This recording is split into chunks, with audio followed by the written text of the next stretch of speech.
On today's Locked On Jayhawks, we go over the candidacy of Jalen Wilson for National Player of the Year. Where does he sit? How realistic is it? What is his case that if you were trying to make it for him to win the award? And is there anything he can do to surpass what Zach Edey has done so far this season? That on today's edition of the show.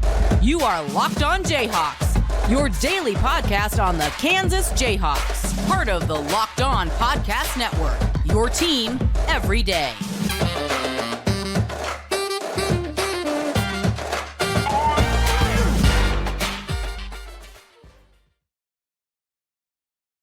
I'm Derek Johnson. You can hear me also with Rock Chalk Sports Talk, Monday through Friday on KLWN, your flagship station in Lawrence, from 3 to 6 every day on KLWN. Thanks for making Locked On Jayhawks your first listen every day, free and available wherever you get any of your podcasts. On today's edition of Locked On Jayhawks, we're going to be going over Jalen Wilson's National Player of the Year case, the biggest pros for him being in it, where he kind of sits right now. We're also going to be taking a look at, what he needs to do. Is it possible for him to even win this award and surpass a guy like Zach Edey with all that Zach Edey has done?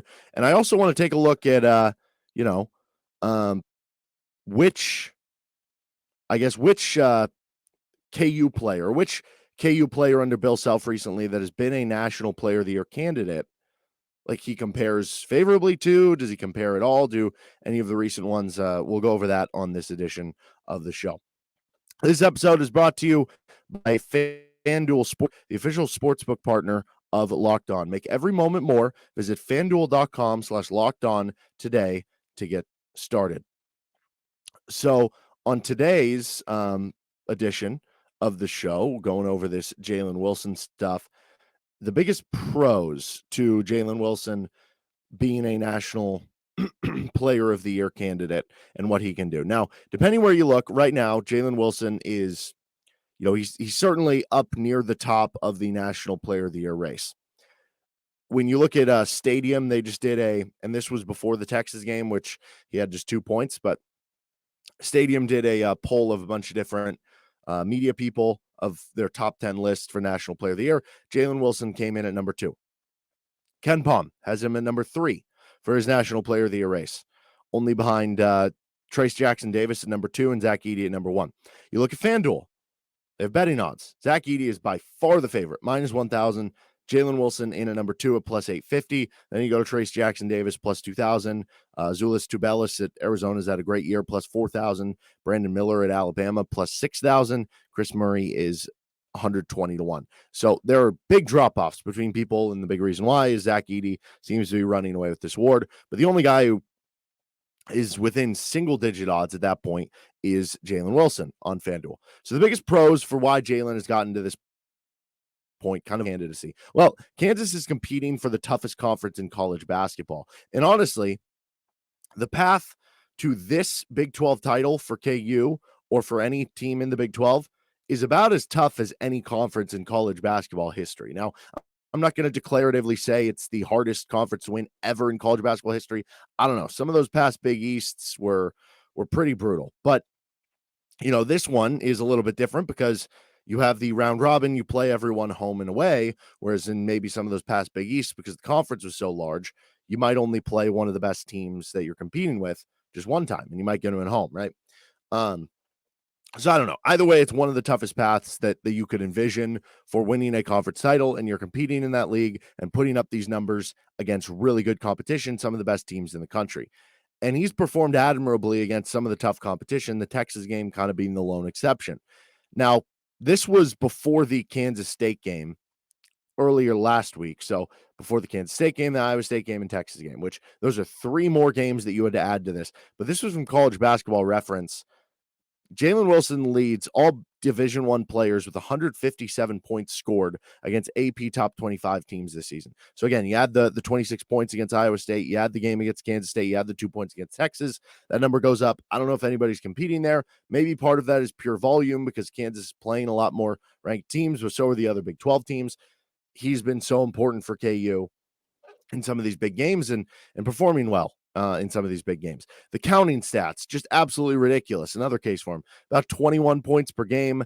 That is one of the highest marks in the entire country among Power 6 players, and it is top 20 among all players. He is leading KU in rebounding at 8.5 per game. He is averaging 2.5 assists per game, and he's chipping in some steal and block numbers too.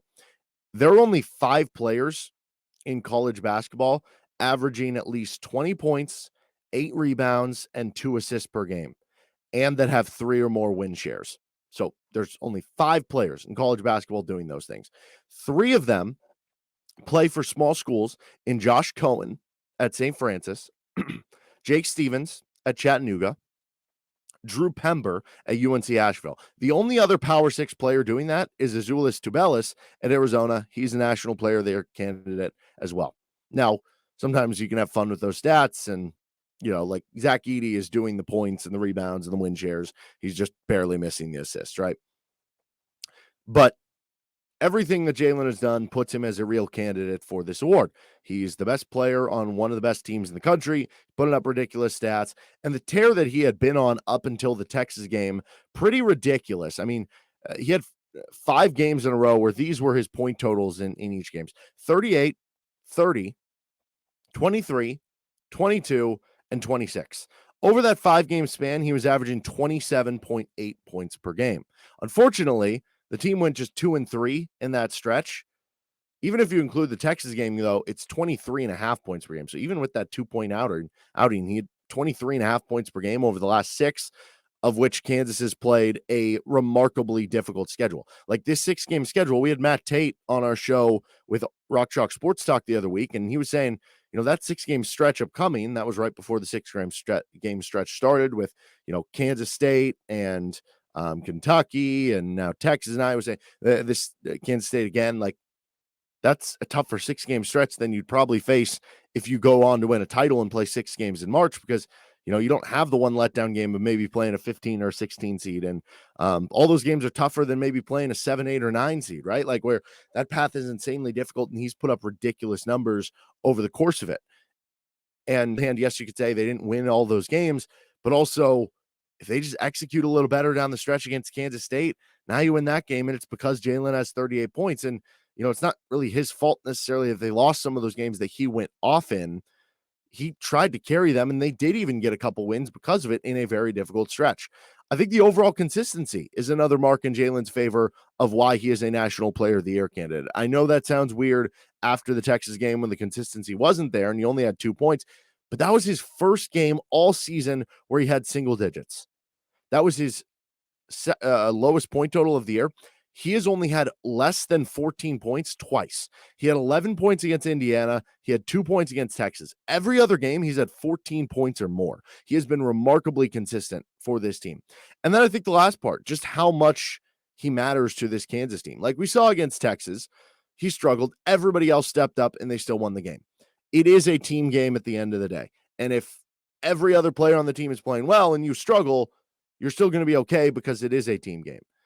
But he matters so much to this team because what happens when everybody isn't stepping up, which has happened a lot this season. And for the most part, you're not going to get every single player firing on all cylinders. So what happens when that happens? Well, he's helped to carry the team to the finish line or been one of the top players consistently for this team. Think about the games that, he had some of those big moments where he helped carry you to the finish line. Southern Utah, you would have been upset if not for him. He put up like 30-something points in that game. The Duke game, Grady did that spurt at the end of the game, but what allowed them to be within striking distance for the spurt, Jalen had 25 points when nobody could really get offense going against Duke. Wisconsin, he goes for 29 and 14. Yes, Bobby hits the game-winning shot, but he was the one keeping you in it to even be in that situation.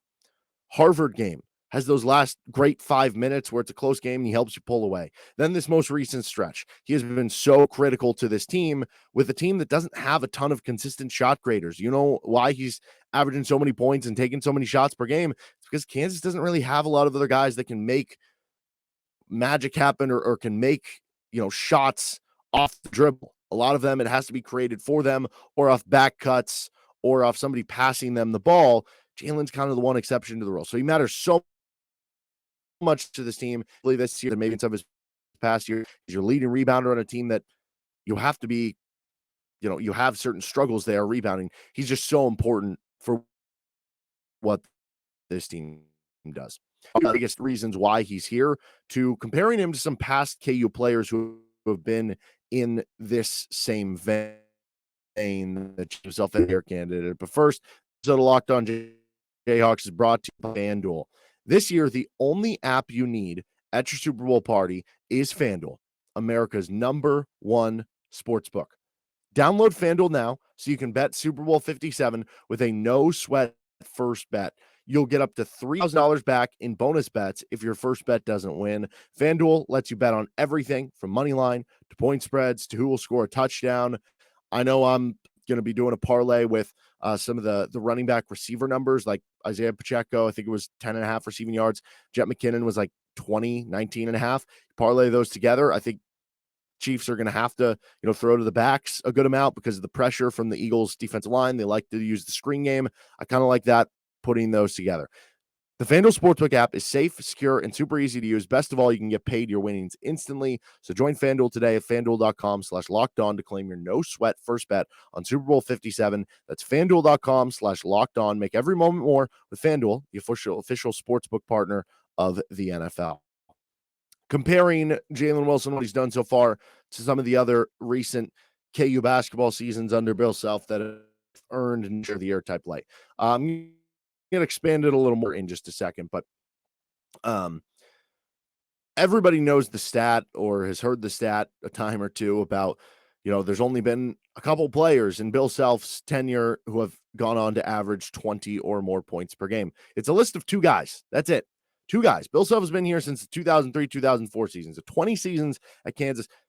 Wayne Simien and Frank Mason. That's it.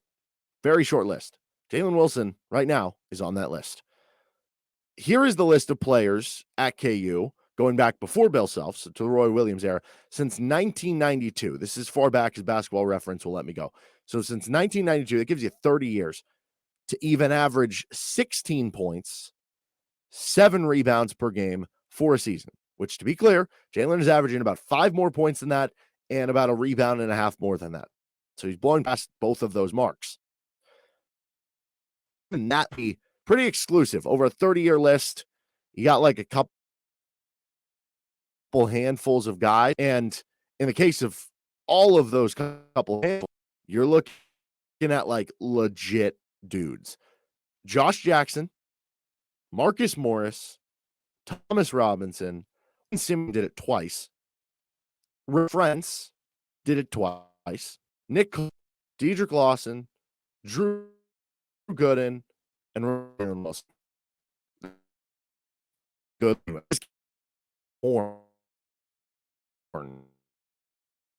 Right there. What to tighten this up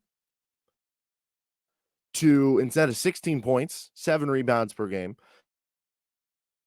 What if I tighten this up, dating back to the basketball player, 7 rebounds per game? Now you have a 30-year-old list with only 5 qualified seasons for it. Dedrick Lawson, Rafe LaFrance, Drew Gooden, and Wayne. That's it. That's the list. That is pretty remarkable stuff. And among that list of Dedrick, Rafe, Drew, and Wayne, Jalen is averaging more points per game than any of those other players on that list. It's also interesting if you compare it to, Ochai Agbaji, Frank Mason, and their kind of National Player of the Year seasons. Frank averaged a little more points. Ochai was at a little under 19. The rebound numbers obviously favor Jalen than both those guys. The assist numbers favor Frank. Turnovers are about even. The steals and blocks are similar to Ochai. The big thing that's different between what Frank and Ochai did is the efficiency. Jalen's shooting 47% on 2s, 35% on 3s. Frank was at 50%, 47 in those 2 areas. Ochai was at 53 and 41. So it's really the efficiency. You look at the O ratings Ochai and Franks were better. The D rating, actually, Jalen Wilson has the best D rating there. But the true shooting percentage, the effective field goal percentage, better for both Frank and Ochai. But it's interesting. You look at the numbers. If we just compare, because I think Franks are just better because of the efficiency. Ochai's might be better just because of the efficiency. But if you're just looking at the counting stats between Jalen to Ochai, Jalen at 20.7 points per game, Ochai at 18.8. Jalen at 8.5 rebounds per game, Ochai at 4.4. Jalen at 2.5 assists per game, Ochai at 1.6. Jalen at 0.8 steals per game, Ochai at 0.9. Jalen at 0.6 blocks per game, Ochai at 0.6 also. So those things are actually very similar across the board for those two guys, but certainly the efficiency better for Ochai. But Jalen has meant so much to this team. But again, that list, players to average 19-7 for Kansas since 1992. Dedrick Lawson, Rafe LaFrentz, Drew Gooden, Wayne Simien. Right now, Jalen Wilson. Pretty impressive stuff from what Jalen has done so far. We're going to finish things up with the biggest hurdles to Jalen trying to win the National Player of the Year award. That right here with Locked On Jayhawks. So the biggest hurdle, it's a very big guy, both figuratively and literally. That would be Zach Edey. The biggest hurdle to him winning the award is just that Zach Edey exists this season, right? I mean, last season, maybe it ends up going his way. I mean, Oscar Tshiebwe was putting up ridiculous numbers too, so he would have been a pretty big hurdle to clear too for Jalen. So I don't know.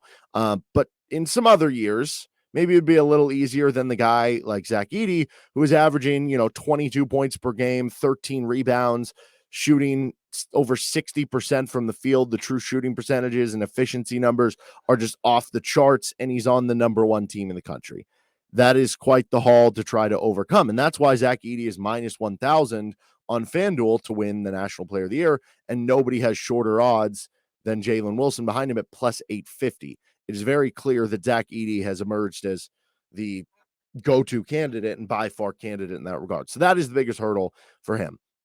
I think if KU doesn't win the Big 12, you don't really look at having a shot here, because if you're looking at Zach Edey being that giant hurdle, the tough part is if you're trying to make the case for Jalen over Zach Edey, it's really hard to do, and you pretty much can't, to be honest, because Zach Edey's getting more points per game. He's getting more rebounds per game. Jalen's getting more assists per game, but it's less than like one assist per game. Zach Edey's shooting better from 2-point range, and you might be saying, well, Jalen shoots three, Zach Edey doesn't.